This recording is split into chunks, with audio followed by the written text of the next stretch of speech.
তারেক তারেক তারেক তারেক মামাটি ডাকছে মামাটি ডাকছে মামাটি ডাকছে তারেক রহমানের মার্কা একসাথে মাওয়ান্না হাত উঠে করে বলেন তারেক রহমানের মার্কা উন্নয়নের মার্কা জিতে যাওয়া মার্কা জিতবে এবার মার্কা সংসদে যাওয়া মার্কা মা বোনদের মার্কা চাচা চাচির মার্কা দাদা দাদির মার্কা এই চাচার মার্কা উন্নয়নের মার্কা ষড়যন্ত্রকে প্রতিহত করে দেওয়ার মার্কা।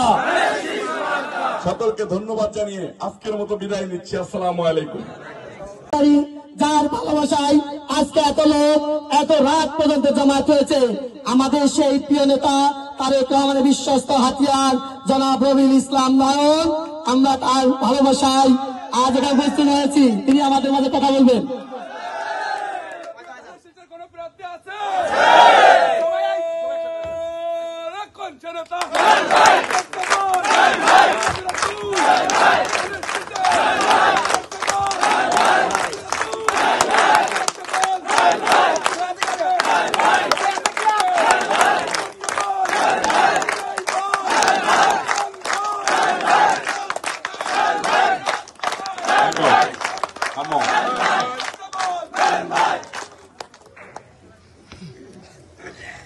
আমার ছোট ভাই সবুজ,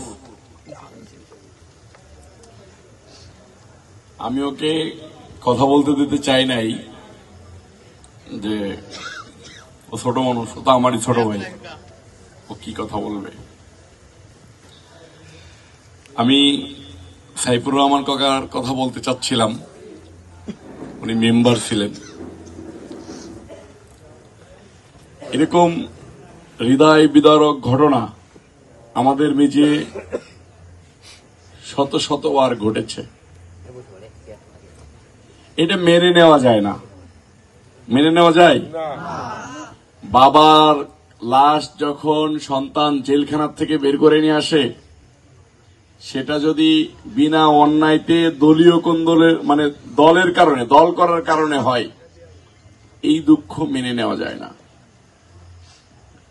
সম্মানিত ভাইরা আমার, আজকে ৯ নম্বর ওয়ার্ড বিএনপির যে কর্মী সভা করতে এসেছি, আমি এই কর্মী সভায় আসার পূর্বেও ভাবি নাই যে এরকম একটা সিচুয়েশন আমাকে দেখতে হবে। এত মুরব্বী মানুষ,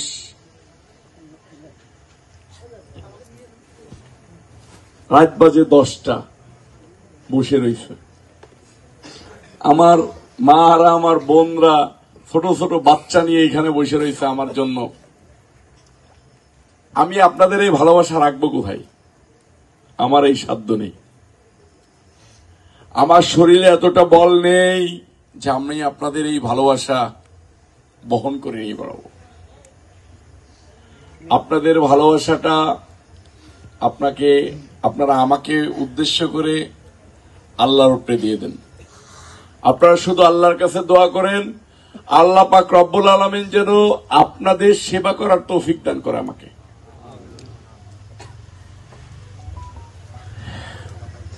আমি এই যে কিছুক্ষণ আগে রায়পাশায় প্রোগ্রাম করে এসেছি, রায়পাশায় একটা কথা বলেছি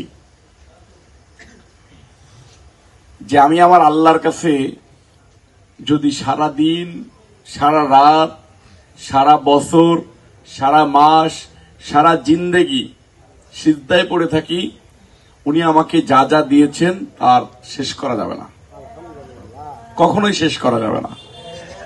উনি আমাকে সুস্থতা দান করেছেন, উনি আমাকে গুলিবিদ্ধ স্বৈরাচার হাসিনা সরকারের পেটুয়া বাহিনী আমাকে গুলিবিদ্ধ করেছে, সেখান থেকে বাঁচিয়ে এনেছেন। আমাকে অমানবিক নির্যাতন করা হয়েছে রিমান্ডে, সেখান থেকে আল্লাহ পাক রব্বুল আলামিন আমাকে বাঁচিয়ে এনেছেন এবং সুস্থ সবল রেখেছেন। আমাকে ভালোভাবে চলার তৌফিক দান করেছেন, শত প্রতিকূল পরিস্থিতিতে ধৈর্য ধরার তৌফিক দান করেছেন। আপনাদের মতো এরকম জ্ঞানী গুণী মানুষের ভালোবাসায় পাওয়ার তৌফিক দান করেছেন আমাকে। আমি কি এই এত শত নিয়ামত কখনোই সিজদায় পড়ে আল্লাহ শুকরিয়া আদায় করে শেষ করতে পারবো? আমার দ্বারাই সম্ভব না। আমি শুধু আল্লাহর কাছে আপনাদের মধ্য দিয়ে চাই, আল্লাহ পাক রব্বুল আলামিন যেন আপনাদের সেবা করার তৌফিক দান করে আমাকে। আমার জীবনের শেষ দিন পর্যন্ত আমি আপনাদের সেবা করতে চাই। আমাকে সুযোগ করে দিবেন? হাত তুলে বলেন তো, সুযোগ করে দিবেন? মা বোনরা সুযোগ করে দিবেন? আপনাদের সেবা করার সুযোগ দিবেন? আমিন। আমি শুধু এতটুকু চাই। আচ্ছা, আপনারা একটা জিনিস বলেন তো, এই 9 নম্বর ওয়ার্ডের থেকে আমার দ্বারাই কেউ চিকিৎসা সেবা পেয়েছেন? পাইছেন? মানে ঢাকায় কারো চিকিৎসার প্রয়োজন হয়েছে, আমাকে ফোন করছেন, পান না, এরকম কোন ঘটনা ঘটছে? ঘটে নাই। আমি যে মাগুরা সহ মাগুরা 2 আসনের বিভিন্ন শ্রেণীর মানুষের চিকিৎসা সেবা দিচ্ছি, এটা কি জানেন? কে কে জানেন বলেন তো?